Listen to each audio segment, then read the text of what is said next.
پشاور سے جہانگیرہ جا رہا تھا، بس میں بیٹھا تھا، اور لوگ بھی تھے. ایک نوجوان بیٹھا تھا، بڑا حسین جمیل اٹا کٹا، اور جسم اس کا تقریباً کھل رہا تھا. اس زمانے میں یہ رواج نہیں تھا جو آج کل لوگ کپڑے پہنتے ہیں. اب تو گلی کوچوں میں بھی اس طرح لوگ ہوتے ہیں، مسجد میں بھی آ جاتے ہیں نیکر پہنے ہوئے ہوتے ہیں. اس وقت یہ رواج نہیں تھا. تو میں نے اس سے کہا، ایسے خیال آیا، میں نے کہا آپ مسلمان ہیں؟ اس نے کہا آپ کے نزدیک نہیں. میں نے کہا خدا خیر کرے. تو وہ سب جنگ تک کرتی تیر کھڑی تھی. ہاں جنگ تے تیار ناست.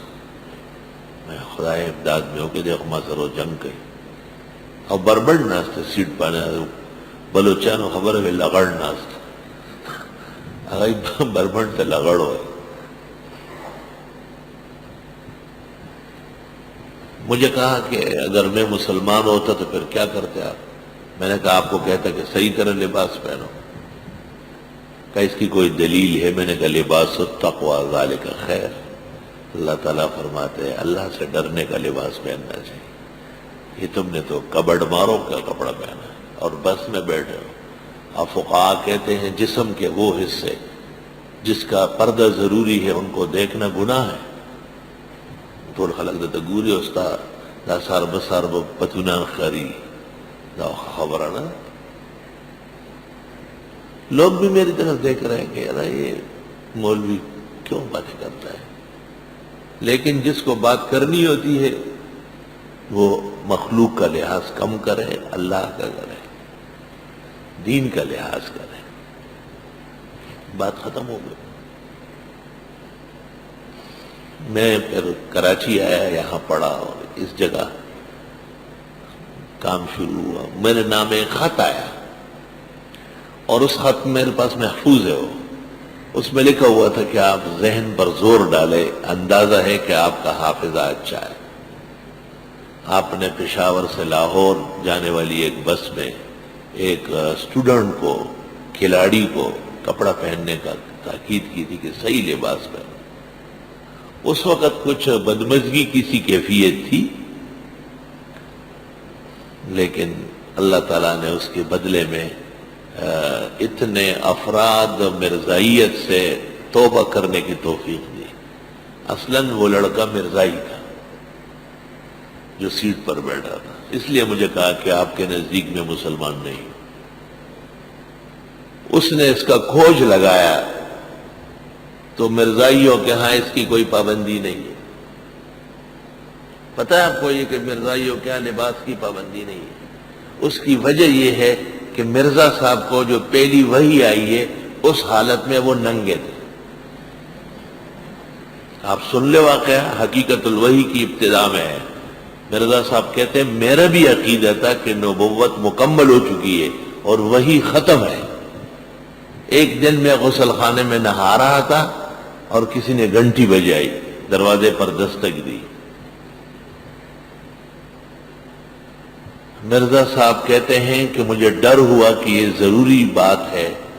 میں اسی طرح ہی نکل آیا کپڑے پہنے بغیر. تو مجھے ڈاکیا ملا اور اس نے مجھے کہا کہ واٹ از یور نیم، آپ کا نام کیا ہے؟ کہ میں نے کہا میرا کوئی نام نہیں ہے. کہ نام بتانا پڑے گا ورنہ ڈاک نہیں دوں گا. میں نے اس سے پوچھا کہ واٹ از یور نیم؟ اس نے کہا میرا کوئی نام نہیں. کہ میں نے کہا جب تک آپ نام نہیں بتائیں گے میں آپ کی بات نہیں سنوں گا. تو اس نے کہا مائی نیم از ٹیچی ٹیچی. اب دیکھیں مرزا صاحب ننگی حالت میں، خود کہتے ہیں کپڑا پہنے بغیر آیا، اور جو آیا ہے وہی دے رہا ہے وہ جھوٹا ہے. اس نے پہلے کہا میرا نام نہیں ہے اور پھر جب دبایا تو نام بتا دیا. دو باتوں میں سے ایک صحیح ہے نا، تو جھوٹ ہے. تو انگریزی نبی ننگی حالت میں ہے اور جو فرشتہ انگریزوں کا آیا ہے وہ کذاب ہے. اسی سے مرزائیت بنی ہے. تو ایسے دین میں پردہ کہاں ہوگا، لباس کہاں ہوگا؟ لباس تو تقوی، لباس تو تقوی اور پرہیزگاری سے پیدا ہوتا ہے. باتوں کو سمجھا کرو. اس مسئلے کے بیان کرنے سے اس لڑکے نے جو تگودو کی کوشش کی، مسائل معلوم کیے، تو اس کو پتہ چل گیا کہ مرزائیت و قادیانیت اسلام کا عکس ایک نظام ہے، دھوکے کا، خیانت کا، نجاست کا، اس میں اسلام کی بو بھی نہیں۔ یہی بات باولپور کے مقدمے میں سکھ اور انگریز جج نے لکھی کہ جس کو اسلام کہتے ہیں اور انور شاہ صاحب نے بیان کیا ہے وہ اور ہے، اور جس کے پیغمبر مرزا صاحب بن کے آئے ہیں وہ علیحدہ دین ہے، ایک اور دین ہے۔ یہ واقعہ آپ کو اس لیے سنایا کہ جب آپ کو اللہ موقع دے تو بات ضرور کہا کرے۔ وَذَكِّرْ، نصیحت فرمائے، فَإِنَّ الذِّكْرَ تَنفَعُ الْمُؤْمِنِينَ، نصیحتوں سے مسلمانوں کو فائدہ پہنچے گا۔ مبادی علوم تفسیر کے طور پر یہ باتیں ہم عرض کر رہے ہیں تاکہ آپ میں پختگی اور محاسن پیدا ہو جائے، آپ کو بیٹھنے میں سہولت ہو جائے اور مجلس کے آداب سے مزین و آراستہ ہو۔